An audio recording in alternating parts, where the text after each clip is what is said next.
Friends, welcome to my YouTube channel. दोस्तों, महामारी के इस दौर से बचने के लिए इम्यूनिटी का स्ट्रॉन्ग होना बहुत जरूरी है। ये हम सब जानते हैं कि जिस इंसान की जितनी इम्यूनिटी कम होती है उसे किसी भी तरह का संक्रमण और संक्रमण से होने वाली तकलीफ उतनी ही ज्यादा होती है। आयुर्वेद में ऐसे बहुत से काढ़े बनाना बताया गया है जिसे हमारे रोगों से लड़ने की क्षमता दोगुनी हो जाती है। इसे पीने के बाद आप संक्रमित होने से बच सकते हैं या फिर आप पर वायरस का प्रभाव बहुत कम होगा। तो चलिए दोस्तों, अब मैं आपको बताने जा रही हूँ इस काढ़े को कैसे बनाना है। उससे पहले आपको मैं एक चीज बता दूं कि इस काढ़े में जितनी भी चीजों का इस्तेमाल किया जा रहा है वो तासीर की गर्म है। तो दोस्तों, इसमें इस्तेमाल होने वाली चीजों की मात्रा का ध्यान आप जरूर रखना और आपने बनने के बाद इसे कितनी मात्रा में ले सकते हैं, युवा कितनी मात्रा में ले सकते हैं, बच्चे कितनी मात्रा में ले सकते हैं, इस चीज का भी जरूर ध्यान रखिएगा। क्योंकि गर्मियों में गर्म काढ़ा लेने से फेस पर पिंपल भी हो सकते हैं और शरीर में पित्त भी बढ़ सकता है। तो मैं इस वीडियो के एंड में आपको ये भी बताऊंगी कि अगर आपको ऑलरेडी पित्त की समस्या है या फिर आपके फेस पर भी गर्मी निकल रही है या फिर आपको बहुत ज्यादा गर्मी महसूस होती है तो आपने क्या करना है ताकि ये काढ़ों का सेवन भी आप कर सकें और आपको किसी भी तरह की कोई तकलीफ भी ना हो। तो दोस्तों, इस काढ़े को बनाने के लिए सबसे पहले हमने गैस पर एक बर्तन रख देना है और उसके अंदर हमने पानी डालना है। दोस्तों, गैस को आप ऑन कर लीजिए, लेकिन इसकी फ्लेम को सिम ही रखिएगा क्योंकि जब तक हम इसके अंदर इंग्रेडिएंट डाल रहे हैं, सामान डाल रहे हैं, तब तक थोड़ा सिम रखते हैं। उसके बाद इसकी आंच थोड़ी तेज कर देंगे। सबसे पहले हम इसके अंदर पानी डालते हैं। जो हमारे घरों में नॉर्मल गिलास मिलते हैं वो 250 ml के करीब होते हैं, तो हम इसमें 3 गिलास डाल रहे हैं, यानी कि 750 ml हम इसमें अंदर पानी डाल रहे हैं। तो ये हमने इतना पानी इसके अंदर डाल दिया, 3 गिलास पानी हमने इसके अंदर डाल दिया। दोस्तों, ये काढ़ा कम तैयार होगा क्योंकि ये सूख जाएगा हम जब इसे तैयार करेंगे। उसके बाद हमने इसके अंदर सबसे पहली चीज जो डालनी है 4 लौंग। दोस्तों, लौंग पर काफी रिसर्च हो चुकी है और यह प्रूफ हो चुका है कि लौंग हर तरह के इन्फेक्शन से हमें बचा कर रखता है, खांसी, जुकाम, सर्दी से बचा कर रखता है, सांस लेने के सिस्टम को स्ट्रॉन्ग करता है। इसके अलावा अगर किसी इंसान का डाइजेस्ट सिस्टम वीक पड़ चुका है तो उससे भी ये इम्प्रूव करता है। यहाँ तक कि बॉडी में ऑक्सीजन लेवल को भी बढ़ा के रखने के लिए लौंग बहुत फायदेमंद है। हम यहाँ 4 लौंग ले रहे हैं और इसी पानी के अंदर हम मिक्स कर देते हैं। दोस्तों, हम यहाँ दूसरी चीज जो ले रहे हैं वो है दालचीनी। दालचीनी का हम यहाँ पर 2 से 3 इंच का टुकड़ा ले रहे हैं। दोस्तों, जो दालचीनी होती है वो गजब की इम्यूनिटी बूस्टर होती है। साथ ही ये खांसी, जुकाम, सिर दर्द, बुखार को बहुत तेजी से खत्म करती है, यानी कि ये हमारे काढ़े को सुपर चार्ज कर देगी। तो दोस्तों, हमने यहाँ गैस की जो फ्लेम है उसको भी सिम ही रख रखा है और मैं यहाँ दालचीनी का टुकड़ा डालने की बजाय डाल रही हूँ दालचीनी का पाउडर, क्योंकि ये ज्यादा काम करता है। और पाउडर आपने इतना डालना है, यानी कि ज्यादा से ज्यादा 3 से 4 चुटकी के करीब, वो जल्दी पानी के अंदर घुल जाता है। अब दोस्तों, इस काढ़े में जो अगली चीज हम डाल रहे हैं वो छोटी हरी इलायची है। इसी पानी में हमने डालनी है। इसको थोड़ा सा खोल कर हम डाल देते हैं और इसकी सबसे बड़ी बात बता दूं कि ये सांस लेने में होने वाली तकलीफ को दूर करती है, ये तुरंत दूर करने का काम करती है। इसके अलावा ये हमारे शरीर के अंदर ब्लड सर्कुलेशन को बढ़ाती है और ये छोटी सी दिखने वाली इलायची स्ट्रेस को दूर करती है। इसके अलावा हाई ब्लड प्रेशर को भी दूर करती है। ये हमारी इम्यूनिटी को स्ट्रॉन्ग करने का काम करती है। दोस्तों, हमने इसके अंदर 2 छोटी इलायची डाल देनी है। दोस्तों, इसके नेक्स्ट जो चीज डालनी है वो है तेज पत्ता। हम तेज पत्ते का इस्तेमाल मसालों में करते हैं। हम इस पानी के अंदर भी एक तेज पत्ता डालेंगे। दोस्तों, क्या आपको पता है कि ये छोटा सा दिखने वाला तेज पत्ता, इसके क्या फायदे होते हैं? ये तेज पत्ता हमारी सांस नली को सुरक्षित करता है, ये हमारे रेस्पिरेटिव सिस्टम को स्ट्रॉन्ग करता है, लंग्स के इन्फेक्शन को दूर करता है। इसके अलावा खांसी के कारण जो जकड़न सी आ जाती है चेस्ट के अंदर, छाती के अंदर, ये उसको भी दूर करता है और सांस को आराम से आने में मदद करता है। तो यहाँ हमने सिर्फ एक तेज पत्ता ही डालना है। दोस्तों, इसके नेक्स्ट जो हम यहाँ ले रहे हैं वो है काली मिर्च। दोस्तों, आप काली मिर्च को किसी भी खर्ल में या कुंडी में कूट सकते हैं, ज्यादा बारीक करने की जरूरत नहीं है। आप इसको हल्का सा दरदरा पीस लीजिए। ये छोटी सी दिखने वाली दोस्तों जो काली मिर्च है, ये हमारे बॉडी में से विषैले पदार्थों को बाहर करती है, जहर को बाहर करती है, विष को शरीर में रुकने नहीं देती, शरीर को डिटॉक्सिफाई करती है। इसीलिए आपने काली मिर्च का इस टाइम सेवन जरूर करना है। अब आपके घर पर अगर आपने काली मिर्च का पाउडर बना रखा है तो आप इसका भी इस्तेमाल कर सकते हैं। तो दोस्तों मैंने यहाँ पाउडर बना रखा है तो मैं उसी का इस्तेमाल कर रही हूँ। सिर्फ 2 चुटकी के करीब आप इसके अंदर काली मिर्च का पाउडर मिक्स कर दीजिए। दोस्तों नेक्स्ट चीज जो हम यहाँ ले रहे हैं वो है अदरक। अदरक के गुण तो सभी जानते हैं। यहाँ हमने 1 से 1.5 इंच का अदरक का टुकड़ा लेना है।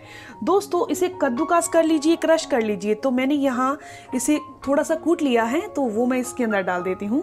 दोस्तों अदरक हमारी बॉडी के अंदर इन्फेक्शन को दूर करने का काम करती है, साथ ही साथ ये हार्ट को हेल्दी रखने का काम करती है, हार्ट को मजबूती देती है, हमारे डाइजेस्ट सिस्टम को इम्प्रूव करती है।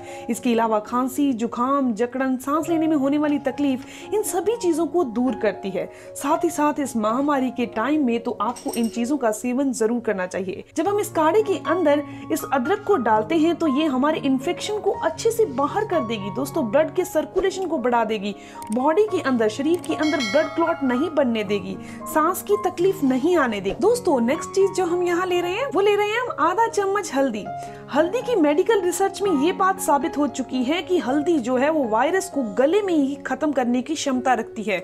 यानी कि जो ये हल्दी होती है ना, पहले दिन वाला वायरस जो गले में आता है उसको खत्म करने की क्षमता रखती है। अगर आप पहले ही दिन ऐसा काढ़ा बनाकर पी लें तो वो गले में ही वायरस खत्म हो जाएगा। अगर आप रोज पीते रहेंगे तो वो गले में वायरस आ ही नहीं सकता जब तक आप संपर्क में नहीं आएंगे। जैसे कि अब न्यूज में अपने को पता चल रहा है कि एयर में ये वायरस फैल रहा है। जो ये काढ़ा तैयार हो रहा है ये हर तरह के इन्फेक्शन को दूर करने का काम करता है दोस्तों। और लास्ट चीज जो हम यहाँ ले रहे हैं दोस्तों वो है तुलसी। दोस्तों तुलसी को हमारे आयुर्वेद में बड़े बड़े इन्फेक्शन को दूर करने के लिए दवाइयों में यूज किया जाता है। इसके अलावा एलोपैथिक मेडिसिन में भी आजकल तुलसी का अर्क जो होता है वो इस्तेमाल में होने लगा है। यहाँ तक कि कैंसर को भी खत्म करने की ताकत रखती है। आप तुलसी के फायदों के बारे में चरक संहिता में डिटेल में पढ़ सकते हैं।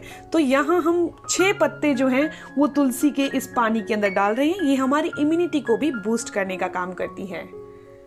इसके अलावा तुलसी जो है वो खांसी जुकाम को तो बहुत जल्दी दूर कर देती है। अगर आपके पास श्यामा तुलसी हो तो उसका भी इस्तेमाल कर सकते हैं, वो बुखार नहीं होने देती और बुखार को भी दूर करती है। दोस्तों इसके नेक्स्ट हम इसके अंदर डाल रहे हैं 2 चम्मच गुड़।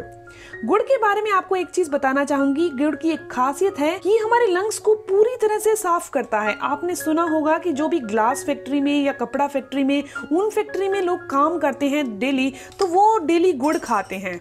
दोस्तों इस गुड़ को खाने के क्या फायदा होता है उनको कि गले में इन्फेक्शन नहीं आ पाता। इसके अलावा लंग्स में जो कहीं सांस के द्वारा उनके अंदर कॉटन चली जाती है, रुई के कोई भी कण चले जाते हैं, तो ये लंग्स को रोज का रोज साफ करने का काम करती है। वैसे भी हर एक इंसान को जिनको हल्की फुल्की खांसी रहती ही है, उनको रोजाना खाना खाने के बाद या दिन में 1 से 2 बार जरूर गुड़ का सेवन करना चाहिए। महामारी के टाइम में जैसे कि आप लंग्स को मजबूत करने की बात हो रही है, तो लंग्स को मजबूत करने के लिए भी ये बहुत फायदेमंद है गुड़। अगर आप नॉर्मली ये काढ़ा पीते रहें और गुड़ भी साथ में ऐसे ही खाते रहें थोड़ा बहुत, तो भी आपको बहुत फायदा होगा। तो चलिए अब मैं आपको ये बता देती हूँ कि आयुष मंत्रालय के द्वारा बताया गया ये काढ़ा, और मैंने आपको बनाकर दिखाया है, इसको आपने कैसे लेना है। दोस्तों हमने यहाँ इसे 10 मिनट के लिए, थोड़ा सा मैं फ्लेम तेज कर रही हूँ, अब इसे हम बॉईल कर लेते हैं। वैसे इसका अर्क जो है वो पानी में आ चुका है इन सभी चीज़ों का जो हमने इस्तेमाल की हैं। तो मैं आपको दोबारा बता दूं कि इसके अंदर सबसे पहले हमने लौंग इस्तेमाल किया था, उसके बाद हमने यहाँ इसके अंदर दालचीनी इस्तेमाल की थी, फिर काली मिर्च, तेज पत्ता, अदरक, तुलसी, गुड़, छोटी इलायची, इन सभी चीज़ों का हमने इसके अंदर इस्तेमाल किया है, हल्दी का इस्तेमाल किया है। दोस्तों ये काढ़ा अब उबलने वाला है, तो आप एक चीज़ का ध्यान रखिएगा, ये काढ़ा जो है वो सूख चुका है थोड़ा, अब और सूख जाएगा जब हम इसे बॉईल करेंगे। तो चलिए दोस्तों अब मैं आपको ये बता देती हूँ कि आपने इस काढ़े को कैसे लेना है, कितनी मात्रा में लेना है। जो बड़े हैं वो इसको 1 कप की मात्रा में ले लीजिए, गरम गरम ऐसे ही पी लीजिए। टाइमिंग का कोई इशू नहीं है, आप कभी भी खाली पेट इसका सेवन कर सकते हैं। इसके अलावा ये जो काढ़ा बनकर तैयार हुआ है दोस्तों, हमने 3 गिलास यानी 750 मिलीलीटर हमने इसके अंदर पानी डाला था, तो इसके 2 गिलास ही बचे हैं, यानी कि 500 मिलीलीटर पानी बचा है। लेकिन ये नाप में में कप में देखें तो ये 4 कप बन गया, यानी कि 4 मेंबर इसे बहुत आराम से ले सकते हैं। बड़े लोग इसे 1 कप की मात्रा मिली। अगर आप 1 से 2 साल के बच्चे को दे रहे हैं तो उनको 1 चम्मच की मात्रा में दें, और उससे बड़ा बच्चा है जैसे कि 3 साल का है, 4 साल का है, 5 साल का है, तो उसे 2 से 3 चम्मच दिया जा सकता है। और अगर 6 साल से बड़ा बच्चा है तो वो आधे कप के करीब इस पानी का, इस काढ़े का सेवन बहुत आराम से कर सकता है। तो दोस्तों ये जानकारी, ये इन्फॉर्मेशन यहीं तक थी। ये काढ़ा इम्यूनिटी को बढ़ा, जैसे कि मैंने आपको स्टार्टिंग में बताया था कि इनमें सभी चीजें जो इस्तेमाल की जा रही हैं वो गर्म है तासीर की। तो अगर किसी भी इंसान की बॉडी में पित्त बढ़ता है, गर्मी बढ़ती है, तो वो क्या करे, तो वो दिन में 3 बार 4 बार नॉर्मल जो सौंफ होती है ना, वो सौंफ चबाए, क्योंकि सौंफ की जो तासीर होती है वो ठंडी होती है। उनका सेवन करें। इसमें और भी सौंफ के बहुत सारे फायदे हमें मिलते हैं। दोस्तों आप सौंफ का पानी भी बनाकर पी सकते हैं। नॉर्मली रात को पानी में भिगो दीजिए सौंफ को और सुबह से एज इट इज पी लीजिए, गर्म नहीं करिए, तो आपको जो पित्त की प्रॉब्लम है या काढ़े के कारण गर्मी आ रही है वो दूर हो जाएगी। दोस्तों ये जानकारी यहीं तक थी। अगर आपको ये जानकारी अच्छी लगी, आपके काम की है, तो इस वीडियो को जरूर लाइक कीजिएगा और अपने फ्रेंड्स के साथ जरूर शेयर कीजिएगा। मिलते हैं दोस्तों नेक्स्ट वीडियो में, तब तक के लिए गुड बाय।